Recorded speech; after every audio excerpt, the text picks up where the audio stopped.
কেমন লাগছে অনুভূতিটা? অবশ্যই অনেক ভালো। ওর এই ভালো রেজাল্টের পিছনে কোন বিষয়টা বেশি কাজে লেগেছে? কোনটাকে বেশি প্রাধান্য দিয়েছেন?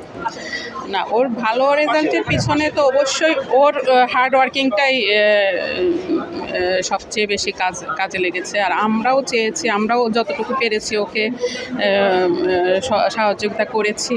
আর হলো টিচাররা, স্কুলের একটা ব্যাপার আছে, টিচারদের একটা ব্যাপার আছে, ওনারাও মাশাআল্লাহ অনেক হেল্প করেছেন। পড়াশোনার প্রতি কতটা আগ্রহী ছিলেন? কত সময় লেখাপড়া করতেন আপনি যেটা দেখেছেন? পড়াশোনা অনেক সময় নিয়ে করেছে তা না, কিন্তু যতটুকু সময় সে পড়াশোনা করেছে মনোযোগ দিয়েই করেছে।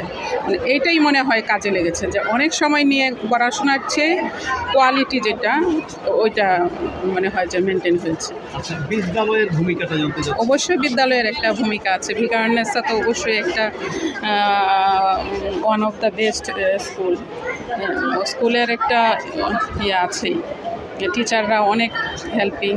মেয়েকে নিয়ে ভবিষ্যৎ পরিকল্পনা কি? মেয়ে তো বললো যে সে প্রথমে সে ভালো মানুষ হতে চায়, তা আমরাও চাই সে যেন একজন ভালো মানুষ হয়, তারপরে সে যেন একটা সফল মানুষ হয়।